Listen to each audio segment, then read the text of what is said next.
여러분 안녕하세요. 3주차 고급미시 이론 첫 번째 동영상 한번 시작해 볼게요. 그래서 우리가 저번 주까지는 소비자 이론에 관해서 이제 얘기를 했었거든요. 소비자 이론에 관해서 제가 이제 몇 가지 다루지 못한 이제 주제가 있죠.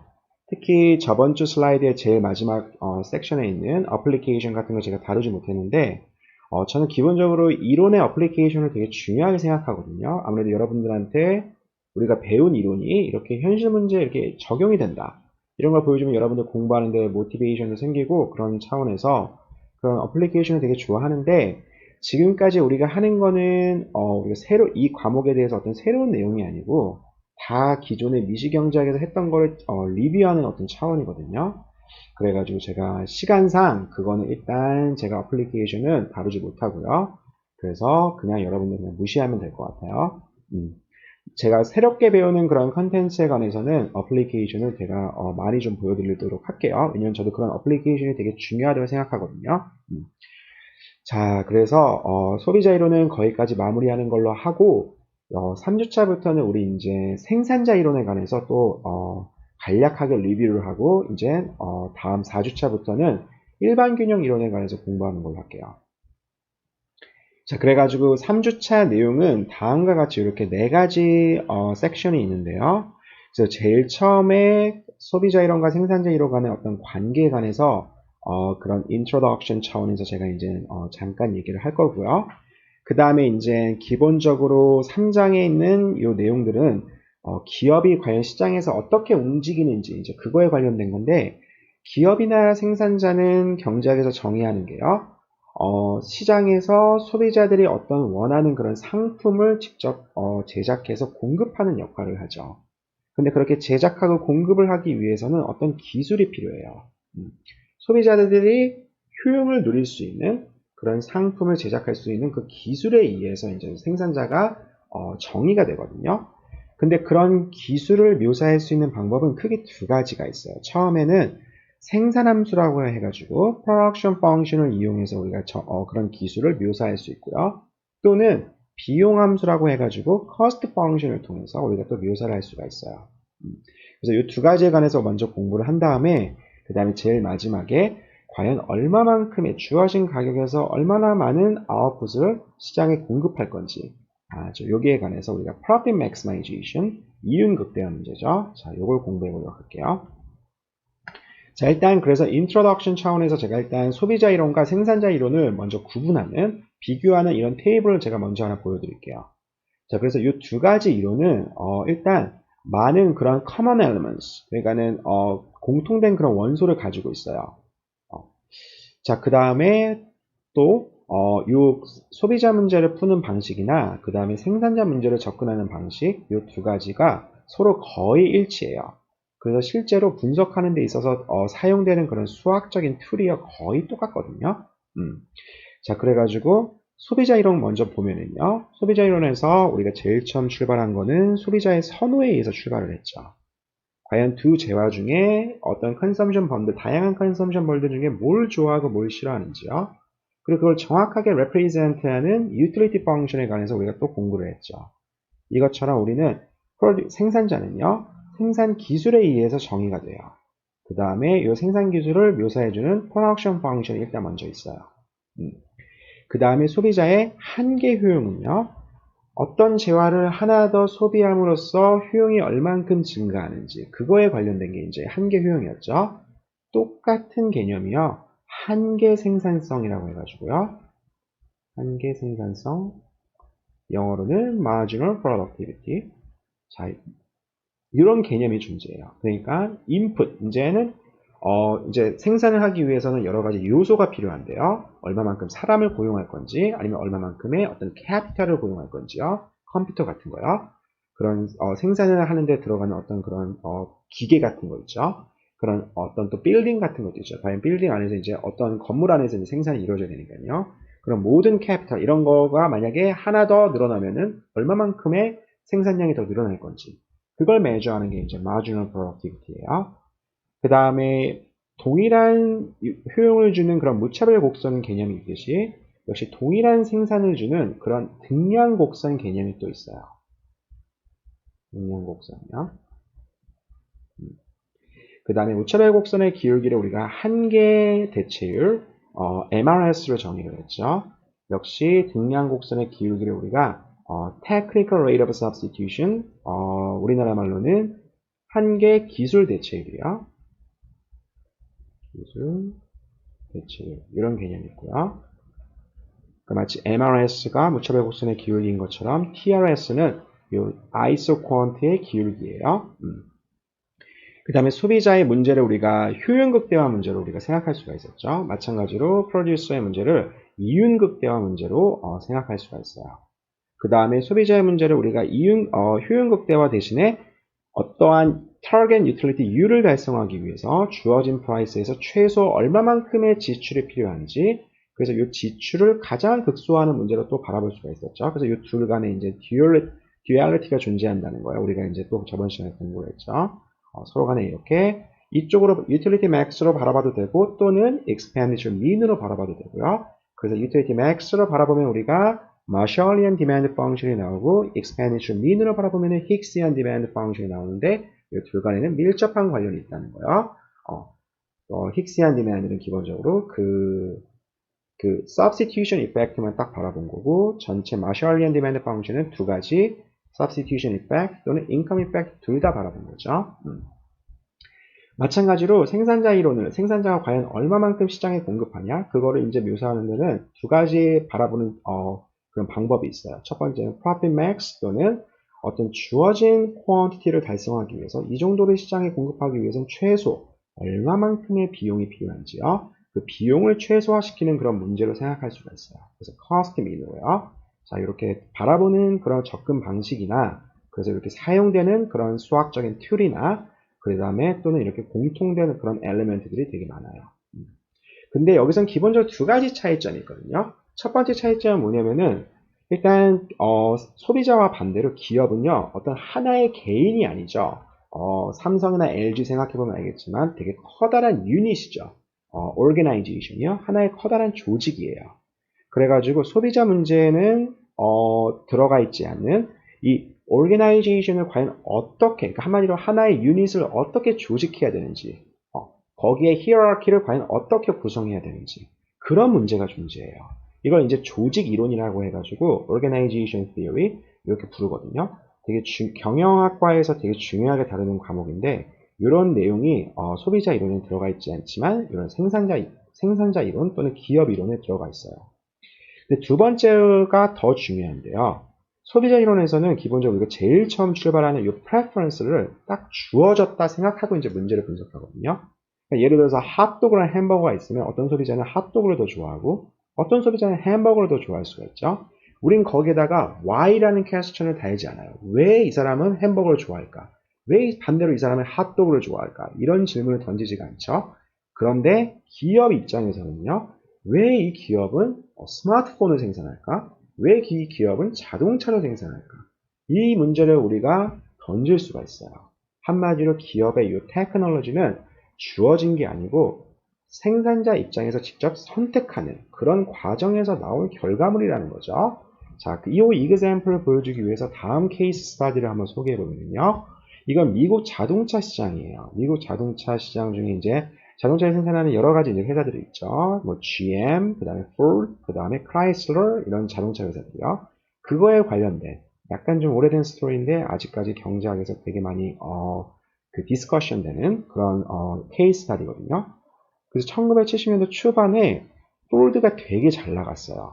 잘 나간 이유가 뭐냐면은 이런 걸 이제 스테이션 웨건이라고 부르거든요. 약간 웨건 스타일에 뒤에 보면 트렁크가 되게 크죠. 그리고 이 트렁크에 문이 이렇게 달려 있어가지고 이렇게 사람이 직접 여기 이렇게 들어가서 탈 수도 있어요. 이 앞에 4개의 문뿐더러 이 넓은 공간에 이렇게 해가지고 이렇게 열어서 여기 들어갈 수도 있고, 아니면 여기다가 이제 음식물을 저장해 놓은 다음에 뒷문 열고 이렇게 파티를 벌일 수도 있고요. 이게 70년도에 미국의 국민 자동차였어요. 모든 거의 대부분의 가족을 이제 어떤 이제 결혼을 해서 애가 이렇게 있으면요. 그래서 하나의 가족을 이렇게 구성하면은 그렇게 이런 자동차를 많이 샀거든요. 왜냐면 그때는 이제 가족의 그런 사이즈가 지금처럼 이렇게 소가족이 아니고 약간 좀 대가족이었죠. 각각의 애가 보통 한 3, 4명 이렇게 됐으니까요. 출산율이 좀 높았으니까요. 이 모든 사람들 다 수용할 수 있게끔 이렇게 자동차가 컸어요. 그래가지고 포드가 요 스테이션 wä건을 이렇게 많이 팔므로써 이제 회사가 많이 이제 마켓 쉐어를 이렇게 높여갔거든요. 근데 요 당시에 그게 바로 70년대 초반이에요. 70년대 초반에 요 스테이션 wä건을 많이 팔면서 포드가 되게 잘 나갈 때 이제 회사 내부에서 우리가 이런 거 말고 이렇게 미니밴 스타일의 자동차를 또 한번 만들어 보면 어떨까, 이런 아이디어가 나왔어요. 이 미니밴은 기본적으로 요 wä건과 비교해 봤을 때요, 이제 wä건은 한마디로 이렇게 길이를, 랭스를 이렇게 넓힌 건데, 요 wä건은 이제 하이트를 좀 넓힌 거죠. 그래서 요 안에 있는 이제 승객들이 좀 더 편안하게 이렇게 왔다 갔다 할 수 있게끔요. 그런 이런 플렉서빌리티를 좀 더 높인 거라고 생각할 수 있는데요. 요 wä건, 요 미니밴 아이디어를 이제 프롤리 경영진한테 제출을 했거든요. 프로포즈 했거든요. 근데 그게 경영진으로부터 결국에는 서포트를 받지를 못했어요. 왜냐면은요, 이 프롤리 경영진이 과연 어떠한 그런 염려 때문에 결국 이거를 기각했냐면은, 우리의 주력 상품은 지금 이 wä건인데, 만약에 이렇게 미니밴까지 우리가 차를 내놓으면은요, 이렇게 내놓으면은 wä건을 사려고 하는 사람들 결국 이 미니밴을 사려고 해가지고 결국 이 wä건의 세일즈가 떨어질 거라는 그런 염려 때문이에요. 우리가 지금 밀고 있는 주력 상품이 지금 결국에는 결국에 세일즈가 떨어질 거라는 그런 염려 때문이에요. 요거를 영어로 이제 cannibalize 또는 cannibalization 이렇게 부르는 거거든요. 그러니까 주력 상품 대신에 또 다른 상품을 내놨을 경우에 소비자들이 이렇게 갈아타는 현상이 발생하죠. 그것 때문에 주력 상품의 세일즈가 줄어드는 현상이요. 이걸 이제 cannibalization이라고 해요. 우리가 쉽게 이제 삼성 같은 거 생각해보면은, 삼성 이제 갤럭시를 이제 주력 상품을 한다는 걸 알 수가 있죠. 근데 만약에 또 다른 폰을 내놓게 되면은요, 그래서 좀 더 연장층들이 사용할 수 있는 스마트폰보다 좀 더 단순히 조작하기 쉽고 이런 거를 내놓을 수도 있겠죠. 기술이 있으니까요. 근데 왜 그걸 내놓지 않느냐? 만약 그런 걸 내놓으면은 현재 갤럭시를 쓰고 있는 그러한 좀 이렇게 나이 드신 분들이 그쪽으로 갈아탈 수 있으니까요. 그럼 갤럭시의 세일즈가 줄어들죠. 그럼 이건 결국 주력 상품에 타격을 입게 되는 거거든요.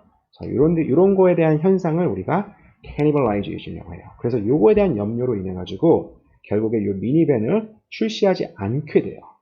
70년도 초반에요. 아이디어가 있음에도 불구하고, 생산 기술이 있음에도 불구하고.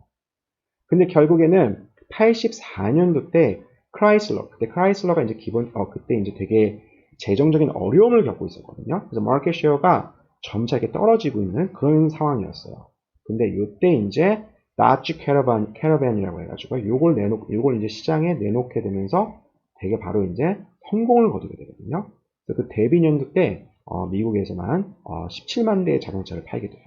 그리고 그 이후로도 계속 요 미니밴 마켓에서 계속 이제 거기서 이제 공고하게 한 44%, 한 50% 가까이 되는 그런 마켓 쉐어를 계속 지금까지도 유지하고 있거든요. 당연히 이 미니밴 시장도 이제 그 이후로 80년대, 90년대 되게 성공을 거뒀다가 이제 타격을 입게 되죠. 그 다음에 나오는 게 이제 SUV인데요. 디자인에 대해서 이제 사람들이 더 이제 자동차 기름도 많이 먹고, 그 다음에 디자인이 좀 되게 좀 예쁘진 않죠. 그래가지고 그 사람이 이제 SUV로 갈아타면서 이 미니밴 시장은 이제 점차 타격을 입게 되는데, 어쨌든 미니밴 시장에서 아직까지도 크라이슬러는요, 거의 50% 가까운 그런 마켓 쉐어를 계속 유지하고 있어요. 자, 그래가지고 지금 요 이그샘플이 보여주는 건 뭐냐면요, 포드의 프로덕션 펑션에 대해서 우리가 생각을 해보면은, 미니밴이라는 거를 생산할 수 있었음에도 생산하지 않았던 거죠. 이런 경제적인 이유로 때문에요. 주력 상품에 타격을 입을까봐 이런 경제적인 이유 때문에 결국에는 이 스테이션 wä건만 계속 생산하다가 이 캐러반이 되게 성공을 거두면서 결국 이제 미니밴도 이제 생산하기 시작하거든요. 80년대 중반에 들어서요. 근데 결국 이제 이 크라이슬러는 따라잡지 못했는데, 어쨌든 이렇게 생산함수가 이런 내부적인 요인에 의해서 경제적인 이유에 대해서 이렇게 결정이 된다는 거예요. 근데 우리는 이런 거를 이제 다루냐? 수업 시간에 다루진 않아요. 근데 어쨌든 이런 차이가 있다는 것. 그래서 우리가 기업 이론이나 생산자 이론을 위해서 따로 이렇게 트리트먼트가 필요하다는 거예요. 자, 이런 것만 이해하고 넘어가는 걸로 할게요. 자, 그래가지고 이제 기업의 기술을 묘사할 수 있는 방법은 아까 얘기한 것처럼 두 가지가 있는데, 제일 처음에 나오는 이 생산함수에 관해서 얘기해 볼게요. 생산함수는요, 어떻게 정의가 되냐면요, 주어진 인풋에서 과연 얼마만큼 최대 얼마만큼 생산할 수 있는지를 보여주는 함수예요. 그래서 지금 인풋이 Z1부터 ZN까지 있죠. 이런 인풋을 가지고 과연 아웃풋 Q를요, 최대 얼마만큼 생산할 수 있는지요. 그래서 maximum amount of output을 보여주는 거예요. 그래서 maximum이요, 최대 얼마만큼 생산할 수 있는지. 자, 그래서 여기에 대한 이제 다음과 같은 세 가지 과정이 있는데요. 일단 인풋을 하나도 고용하지 않으면은 생산량은 없어요. 쉽게 이해할 수 있는 과정이죠. 그 다음에 두 번째, input i를요. 그래서 zi는 이제 i번째 인풋이죠. 이 i번째 인풋을 늘려요. 그러면은 아웃풋은 증가한다는 거예요. 각각의 인풋에 관해서 그 인풋을 늘린다? 그러면 아웃풋은 증가한다는 거예요. 이것도 역시 쉽게 예상할 수가 있죠. 그런데 세 번째 과정이요. 세 번째 과정은 그 증가하는 레이시요, 또 점점 떨어진다는 거예요. 그래서 이 i번째 인풋을 증가하면 아웃풋은 늘어나지만 그 증가하는 속도가 이제 점차 이렇게 줄어든다는 거예요. 한마디로 이거는 첫 번째 데리베티브가 감소한다는, 그러니까 결국에는 두 번째 데리베티브가 0보다 작다는 걸로 표현할 수가 있죠. 기울기가 점차 이렇게 줄어들고 있으니까요. 자, 이렇게 묘사가 돼요. 자, 요게 이제 decreasing marginal productivity요. 자, 요 세 가지 가정을 일단 먼저 할게요. 그 다음에 하나 더요. 하나 더는 뭐냐면은 여러 가지 인풋을 통해서 결국 생산을 하긴 하지만은요, 우리는 크게 두 가지 인풋에 관해서만 고려를 할 거예요. 이게 뭐냐면 첫 번째 나오는 게 얼마만큼 사람을 고용했는지요. 요 레이버요. 그 다음에 두 번째, 과연 얼마만큼 캐피털이 있는지요. 캐피탈은 그냥 한마디로 머신이라고 생각하면 되거든요. 컴퓨터나 뭐 예를 들어서 농업을 짓는 사람은 여러 가지 이제 농업 그런 관련된 어떤 그런 기계 같은 게 있죠. 그런 기계 같은 거. 만약에 뭐 카피를 하고 있다 그러면은 그런 카피 머신 같은 거요. 자, 이렇게 레이버를 대체할 수 있는 이 캐피탈이요. 자, 그래서 이렇게 두 가지 인풋만 고려를 하면은 우리가 이제 마치 소비자 이론에서 두 가지 제어만을 고려했을 때 그 사람의 레벨셋을요, 동일한 효용을 주는 그런 재화의 그런 번들을요, 우리가 그래프로 묘사할 수 있죠. 묘사할 수 있었죠. 이것처럼 똑같이 이렇게 두 가지 인풋이 있을 때는 우리가 동일한 생산량을 줄 수 있는 그런 인풋들의 조합이요, 그걸 전부 다 그림으로 묘사할 수가 있어요. 그걸 이제 등량곡선 아이소쿼언트라고 해요. 등량곡선 아이소쿼언트요. 그래서 아이소쿼언트가 의미하는 거는 정확하게 Q0만큼의 생산량을 주는 모든 인풋 페어들을 전부 다 모아놓은 거예요. 자, 그래서 이 아이소쿼언트의 기울기가 이제 아까 얘기한 것처럼 한계 기술 대체율, technical rate of substitution. 또 다른 책에서는 어떻게 또 부르기도 하냐면은 marginal rate of technical substitution. 그러니까 이 technical 뒤에 붙이기도 이렇게 해요. substitution이요. 그래서 짧게 MRTS라고 부르기도 해요. 아니면 앞에 M을 빼서 RTS라고 부르기도 하고요. 다 같은 말이에요. 근데 저는 왜 TRS라고 부르냐? 우리가 소비자 이론에서 MRS라고 불렀거든요. 뭔가 좀 이렇게 라임이 맞게끔 Technical Rate of Substitution, 우리나라 말로는 한계 기술 대체율이요. 자, 이게 의미하는 거는 그러니까 한마디로 MRS랑 똑같은데요. 만약에 지금 사람을 이만큼 고용하고 있었는데 좀 해고를 해가지고 몇 명 줄였어요. 델타 L만큼 줄였어요. 근데 여전히 동일한 그런 양을 생산하고 싶어 하죠. 그럼 이제 사람을 그만큼 해고했으니까 대신에 캐피탈을 늘려야겠죠. 과연 이 캐피탈을 얼만큼 더 늘려야지 동일한 생산량을 유지할 수 있는지요. 요게 이제 의미하는 게 TRS예요. 그리고 아이소쿼언트의 기울기고요. 자, 이 아이소쿼언트의 우리가 정확한 요 TRS의 정확한 표현을, 수학적인 표현을 찾기 위해서 우리가 마치 효용함수를 전미분한 것처럼 MRS의 표현을 찾기 위해서 이 생산함수를 우리가 전미분하면요, 그러면은 이 생산량의 전체 변화량은 DQ는요, 여기서는 레이버가 변하면은 아웃풋이 이런 레이즈로 변하죠. 거기다가 실제 레이버가 얼만큼 변했는지 곱해주고, 그 다음에 캐피탈이 변하면 역시 아웃풋이 변하죠. 거기다가 우리가 캐피탈이 얼만큼 변했는지 캐피탈의 변화량 곱해주면은요, 그럼 전체 아웃풋의 변화량 나오는 거죠. 여기 이제 total differential이요, 전미분이요. 자, 근데 동일한 지금 ISO 쿼언트에 있으니까요. 동일한 지금 Q를 딱 Q0로 박아놓고 이제 여기서 이제 요 기울기를 지금 조사하고 있거든요. 그러니까 여기서 DQ는요, 제로가 되겠죠. Q에 관한 변화량은 지금 없어요. 요 지금 하나의 ISO 쿼언트에서 우리가 지금 기울기를 조사하고 있으니까요. 자, 그래서 이걸 0으로 놓고 지금 Y축에 K를 놓고 X축에 L을 놨으니까요. 기울기는 Y축의 변화량, 그 다음에 그거에다가 X축에 있는 이 원소의 변화량, 이걸 나눠준 거죠. 그래서 dk over dl을 우리가 구해주면은, 요 첫 번째 거, 레이버를 좀 더 고용했을 때 과연 아웃풋이 얼만큼 변하는지, 이거를 이제 우리가 marginal product of labor, marginal product of labor. 그러니까 노동의 한계 생산, 또는 여기다 productivity라는 것 붙여도 같은 말이에요, 전부 다. 노동의 한계 생산성 또는 노동의 한계 생산. 의미는요, 한 사람을 더 고용했을 때 과연 아웃풋이 얼만큼 더 증가하는지, 어떠한 레이즈로 증가하는지요. 그 다음에 요 K로 미분한 거는 이제 marginal product of capital이요. 요거를 MPK라고 불러요.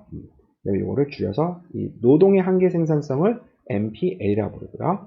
요거 0으로 놓고 DK over DL로 풀어주면은 앞에 마이너스 사인 나오고 MPL over MPK 나오는 거죠. 마치 MRS가 마이너스 MU1 over MU2인 것처럼요. MU1은 유틸리티 펑션의 첫 번째 재화의 그 수요로 미분해 준 거고, MU2는 두 번째 재화에 대한 수요를 미분해 준 거예요. 그 레이시오로 표현한 것처럼 TRS, 요 ISO 쿼언트의 기울기도 요 생산함수를 미분한 거, 그 각각의 그 변수로 미분한 거를 거기에 대한 레이시오로 이렇게 표현이 돼요. 자, 그래서 기본적으로 ISO 쿼언트는 이렇게 생겼거든요. 이렇게 줄어드는, 이렇게 원점을 향해서 이렇게 볼록한 형태로 생겼는데, 결국 이 말은 레이버를 늘리면 늘릴수록, 사람의 숫자를 고용량을 늘리면 늘릴수록 결국에 TRS는 이렇게 줄어드는 거 볼 수 있죠. 이 기울기는 이렇게 아래로 이렇게 떨어진다는 거예요. 여기서는 되게 가파른데 이 아래쪽에서는 되게 플랫하죠. 한마디로 원점에 대해서 이렇게 볼록한 거예요. 자, 언제 과연 ISO 쿼언트가 이런 모양을 가지게 되는지요. 다르게 얘기하면은 언제 TRS가 요거 잘못되면 K에 관해서 decreasing 하는 게 아니고 L에 관해서 decreasing 하는 거죠. 이제 L에 대해서 decreasing 하는지요. 자, 그리고 그거에 대한 경제학적인 의미는 무엇인지 여기에 관해서 한번 얘기해보면, 원래 이거는 학부 수준 조금 벗어나는 얘기거든요. 근데 제가 저번 Q&A 시간에 왜 utility function이 이제 이렇게 MRS가 diminishing 하냐? 여기에 관해서 질문을 받아가지고, 요거는 좀 더 생산자 이론에서는 좀 더 이 경제학적인 의미가 있어가지고 제가 일단 집어넣어 봤어요. 자, 그래서 TRS는 결국 요 기울기라는 거는 DK over DL이죠. 요거를 이제 L에 관해서 미분해주면은, 자, LA 증가하면 증가할수록 TRS가 감소한다는 거는 언제 요게 0보다 작을 건지, 그거에 대한 질문과 이제 정확히 똑같죠. 근데 DK over DL은요, 아까 얘기한 것처럼 FL over FK예요. 여기 아래 이제 요 subscript는요, 아까 편미분한 걸 나타내는 건데요. 편미분한 걸 이렇게 나타내는 거거든요. 자, 그래서 MPL over MPK예요. 이게 언제 L에 대해서 감소하는지 우리가 이제 그걸 이제 생각하면 되는 거죠. 왜 마이너스 사인 빼먹었냐 생각할 수도 있지만요. 지금 TRS가 여기서 마이너스 사인을 빼면은요. 여기 위에서는 되게 큰 값을 가지는 거죠. 기울기가 되게 가파르다는 거는 기울기의 값이 절대값이 되게 크다는 거죠. 그 다음에 여기서는 TRS의 값이 기울기가 되게 이제 플랫하죠. 곡선이 되게 플랫해가지고 결국 기울기의 절대값이 되게 작은 값을 갖게 되는 거죠. 절대값이 이렇게 줄어들고 있다고 생각하면 되는 거죠. 이렇게 볼록하게 생겼다는 거거든요. 그 말은 앞에 마이너스 사인 무시하고 요 MPL over MPK가 언제 L에 관해서 줄어드는지, 자, 요걸 생각하면 되는 거죠. 자, 요거에 대한 데리비티브가 어떻게 되냐면요. 지금 기본적으로 우리가 여기서 이제 ISO 쿼언트부터만 시작을 하면은요. ISO 쿼언트가 Q0는 FLK로 이제 묘사가 되는데요. 그러니까 동일한 생산량을 주는 L과 K의 조합으로 우리가 생각할 수가 있는 거죠. 자, 이런 거요. 자, 이렇게 생산량, 이 아웃풋을 박아놔 버리면은요, 우리가 여기서 K를 L에 관한 펑션으로 우리가 생각할 수가 있어요. 무슨 말이냐면은, Q0를 이렇게 박아 놓으니까요, 우리가 K와 L 간의 어떤 관계를 묘사하는 어떤 곡선을 하나 만들어 놓게 되는 거죠. 그러니까 요거를 우리가 K는 지금 L에 관한 펑션이라고 생각할 수가 있는 거죠. 그렇죠? L이 변하면 K가, 그 관련된 K가 이제 변하니까요. 이런 걸 우리가 이제 음함수라고 하거든요. implicit function이라고 해가지고요. 한마디로 함수가 여기서 지금 implicitly 정의가 됐다는 거예요. 이렇게 Q0를 박아놓음으로써 우리가 L과 K 간의 관계가 생기듯이 implicitly 생기듯이요. 우리가 Y는 f of x 이런 거는 우리가 함수의 어떤 explicit form이라고 생각할 수 있거든요. 명확하게. 근데 우리가 예를 들어서 K는 fx, y 이런 거는 여기서 y가 요 관계에 의해서 어떤 x에 관한 펑션을 이렇게 define 되거든요. implicitly 이렇게 정의가 되거든요. 이런 걸 우리가 음함수라고 해요. 자, 여기서 지금 그래서 k가 이렇게 l에 관한 펑션인데요. 우리가 아까 전에 뭘 했냐면은 f sub k, f sub l이었죠. f sub l, mpl over mpk가요. 언제 L에 관해서 이게 0보다 작은지, 자, 요거에 관해서 한번 알아보는 거죠. 근데 아까 얘기한 것처럼 이 F는 기본적으로 이렇게 L, 그 KF 하는 펑션인데, K도 역시 L에 관한 펑션이니까 우리가 이걸 L에 미분해 줄 때는, 자, 요거를 마음에 염두에 두고 있어야 돼요. 그래서 우리가 기본적으로 분수는 어떻게 미분하죠? F over G를 미분하면은 우리가 G제곱에 이걸 분모로 놓고 F 프라임 먼저 그 분자에 있는 거 한번 미분해 주죠. 그 다음에 G 곱해주고 마이너스 FG 프라임 이렇게 되죠. 자, 요걸 이용해서 자, 영어로는 요걸 이제 quotient 룰이라고 하는데요. 어떻게 quotient를 우리가 미분하는지요. 자, 요 quotient 룰을 이용해서 우리가 요거 한번 미분해 볼게요. 그러면은 지금 분모는요. 분모는 FK의 제곱이 되죠. 자, 그 다음에 분자를 미분하면요. F sub L은요. 아까 얘기한 것처럼 L, K of L이거든요. 그러니까 먼저 첫 번째 건에서 미분해주면요. F sub LL이 되죠. 요 F sub L을 첫 번째 L로 미분해주면요. 그 다음에 두 번째 거로 미분해주면요. F sub LK가 되죠. 그리고 이게 끝이 아니죠. K of L을 L에 관해서 또 미분해줘야 되니까 여기다가 K 프라임을 곱해줘야 돼요. K 프라임 of L이요. 자, 이게 분자에 관한 미분이에요. 분자를 미분하면 이렇게 되고 분모 F sub K를 곱해줘야죠. 그 다음에 마이너스 분자 써주고요. 그 다음에 분모를 미분해줘야죠. 분모는 F sub K인데 F sub K도 L과 K에 관한 펑션인데 K는 또 역시 L에 관한 펑션이에요. 그래서 F sub KL 그 다음에 플러스 F sub KK 그 다음에 이 K of L을 K of L을 L에 관해서 미분해 준 거예요. 자, 이렇게 되죠. 근데 K prime of L은 뭐냐면요. K를 L로 미분해 준 거니까 DK over DL이죠. 근데 DK over DL은 뭐냐면요. F sub L over F sub K죠. 그 아이소코한테 기울기는 요거니까요. 자, 그래서 요 F sub L over F sub K를 여기다 집어넣어 주면은요. 요거 대신에 F sub L over F sub K 그리고 요거 대신에 F sub L over F sub K 요걸 집어넣어주고 위에 거를 정리해주면요. 정리해주면 어떻게 되죠? 그러면 F sub K를 먼저 이렇게 distribute 해줄까요? 그러면 F sub LL 그 다음에 F sub K 플러스 F sub LK 거기다가요. 제가 여기 마이너스 사인 빼먹었네요. 마이너스 사인 여기 마이너스 사인이요. 아까 dk over dl은 마이너스 fl over fk죠. 자, 그래서 여기가 지금 잠시만요. 여기가 마이너스요. 마이너스 f sub lk에 이게 마이너스라고요. 그래서 f sub k 곱해주면 f sub l 나오죠.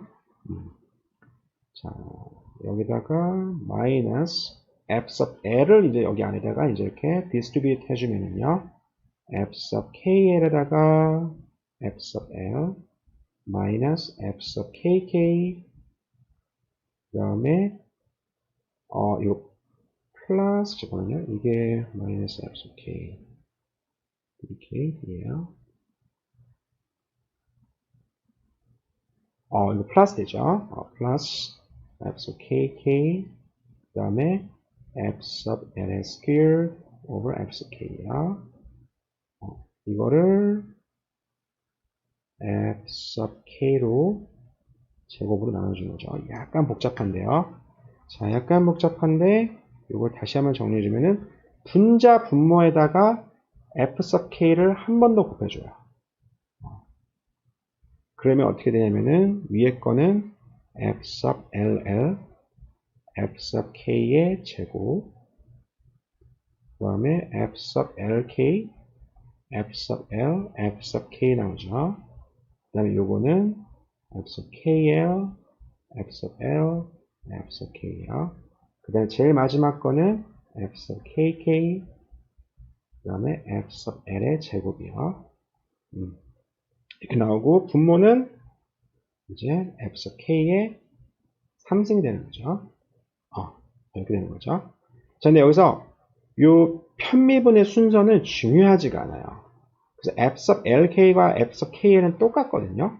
이 두 가지를 이렇게 묶어줄 수가 있어요. 두 개, f sub lk랑 f sub kl은요, 똑같아요. 그래가지고 이 두 가지가 묶어지거든요. 이 두 가지가 minus 2 f sub lk든 또는 kal이든요, 상관없습니다. 자, 그래서 이걸 종합해주면은 이렇게 나와요. 자, 그래서 이게 언제 마이너스인지 한번 보면은요, 지금 f sub k는요, 일단 요거 positive죠. 자본량을 늘리면 기본적으로 아웃풋은 늘어나요. 근데 f sub ll은요, 그러니까 그 노동량을 증가시키면은 생산량은 늘어나는데 그 증가하는 속도는 줄어들어요. 그래서 요거 0보다 작죠.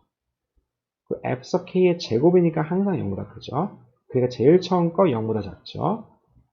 그 다음에 제일 마지막 거 보면은 f sub l squared는 항상 0보다 크죠. 근데 f sub kk는 0보다 작아요. 아까 얘기한 것처럼 decreasing marginal product에 의해서 그 한계 생산이 계속 줄어든다는 거예요. 그래서 0보다 작아요. 그러니까 첫 번째, 세 번째가 다 0보다 작아요. 그러니까 지금 이 두 번째 거 f sub l도 0보다 크고 f sub k도 0보다 크죠.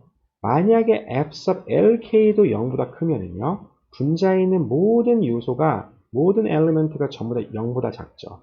그러니까 이 전체가 0보다 작게 되는 거죠.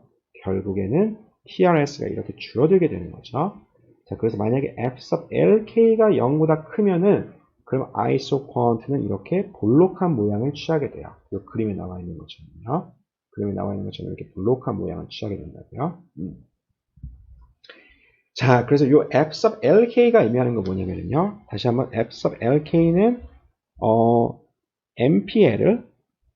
MPL이 f sub l이죠.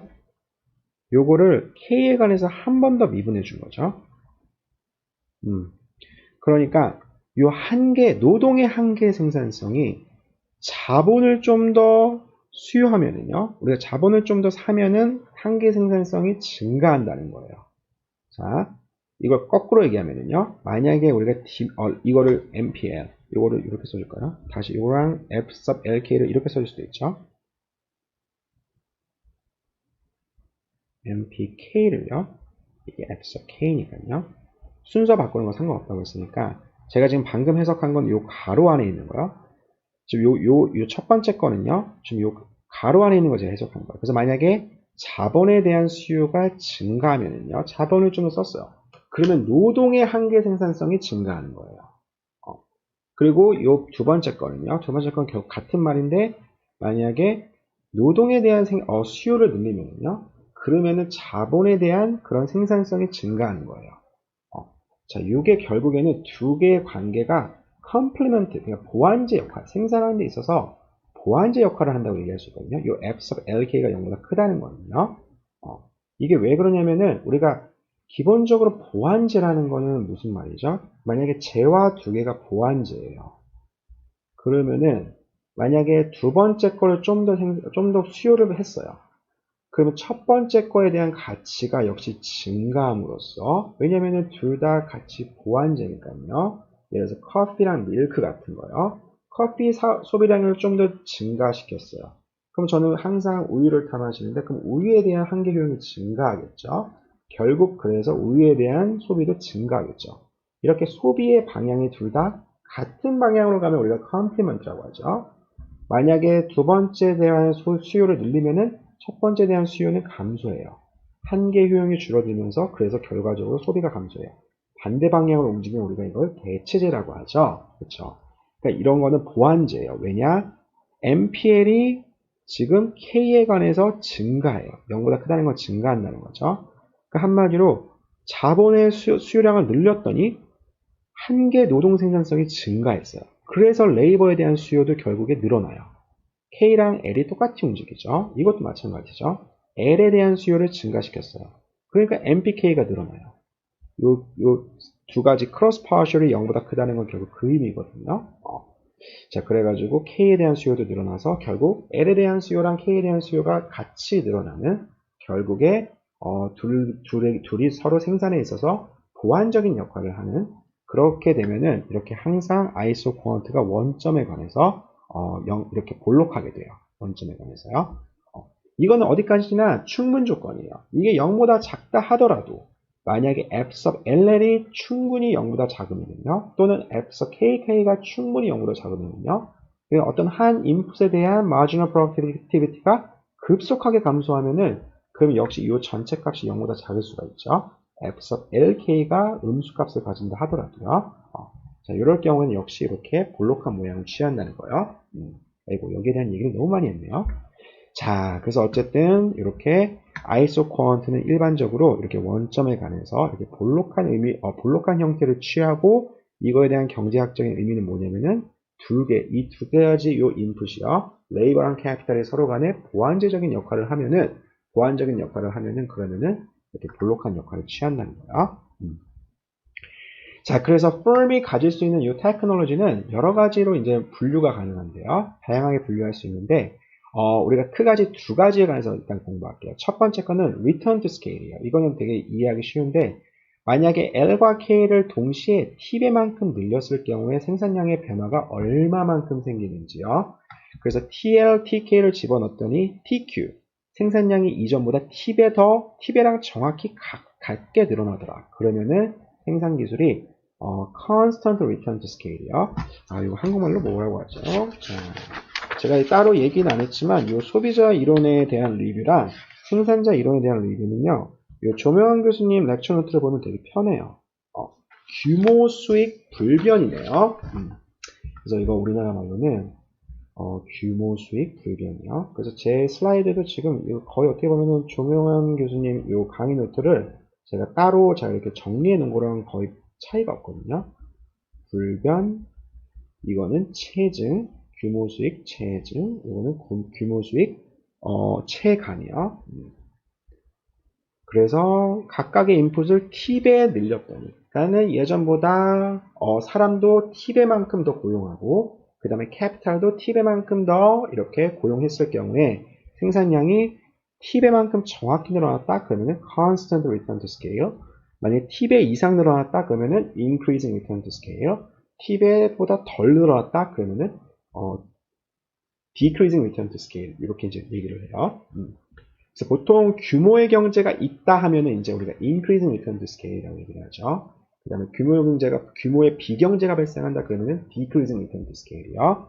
더 인풋을 늘려놨더니 오히려 생산량은 그보다 덜 늘어나면요, 규모의 비경제가 있다고 얘기를 하죠.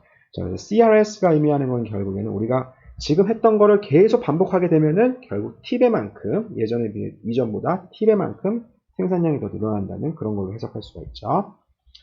자, 그래가지고 여기서 CES 테크놀로지 나오는데, 이 CES Functional Firm 우리가 소비자 이론에서 잠깐 한 번 본 적 있는데, 이거는 어떻게 보면 생산자 이론에서 좀 더 중요한 역할을 하거든요. 자, 여기에 관해서 이게 과연 어떠한 그런 return to scale을 보이는지, 요거는 규모 수익이 불변해요. constant return to scale이에요. 요 앞에 요 파라미터 요걸 low라고 읽거든요. 요 그리스 문자인데 요거를 low라고 읽어요. low. 그래가지고 이 low의 값이 모든 상관없이 CRS의 그런 규모의 경제를 가지는데요. 자, 그거에 대한 이유를 생각해 보면은 t배만큼 늘렸어요. 레이버도 TL로 바뀌고 캐피탈도 t배만큼 TK로. 그럼 우리가 먼저 이 지수인 low를 이렇게 분배할 수가 있죠. 그럼 T to the low, 그 다음에 T to the low 똑같이 나오죠. 그럼 요거 앞에 똑같이 그 common factor니까 앞으로 튀어나올 수 있죠. 인수분해할 수 있어요. 그럼 T to the low 빠져나오면은 전체 바깥에 one over low가 있으니까요. 전체 T alpha L to the low 1 minus alpha K to the low 그 다음에 전체를 1 over rows는 해준 거랑 똑같죠. 그러면은 요 남은 게요. 요 남은 게 예전 Q랑 똑같죠. 그러니까 전체 인풋을 t배만큼 늘려놨더니 생산량이 정확히 t배만큼 늘어났죠. 자, row랑 상관없이 이 기술은 CRS를 우리가 묘사한다고 할 수 있어요. 근데 지금 이 CES 펑션은 우리가 뭘 포함하고 있냐면요. 이 리니어 테크놀로지, 한마디로 L과 K가 정확히 같은 비율로 이렇게 대체 가능할 때, 이거 우리 유틸리티 펑션에서 두 개의 제어가 완벽하게 그 substitutable 할 때 그거 있죠. 그 다음에 컵 더글러스 테크놀로지, L to the alpha, K to the 1 minus alpha. 그 다음에 이렇게 레온TF 테크놀로지, 그래서 둘 간의 미니멈으로 이렇게 표시되는 거예요. 이 CS 테크놀로지는 이걸 전부 다 포함하고 있어요. 예를 들어서 여기서 row가 1일 때요. row가 1일 때, 지금 여기서 row는 마이너스 그 인피니티부터 1까지의 값을 갖는데 row가 1일 때는 정확하게 요 리니어 테크놀로지랑 똑같아야 되는 거 금방 보일 수 있죠. 그리고 row가 0일 때에는 이렇게 바뀌어요. 요거 제가 보일 수 있지만 그냥 넘어갈게요. row가 0일 때에는 이 펑션이 이렇게 바뀌어요. 이거 로피탈의 정리에 의해서 아마 이런 거 들어봤는지 모르겠어요. 그 f of g 이거 미분 이거 극한 이거 구하는 방법. x가 뭐 예를 들어서 a의 수렴할 때 이렇게 극한 구하는 거, 또 위에 거 미분하고 그 다음에 아래 거 미분한 거, 이거에 대한 극한과 서로 같다는 거 이런 거 있죠. 요 로피탈 정리 이런 거 들어봤는지 모르겠지만요. 경제 수학 시간 이런 거 하는지 모르겠네요.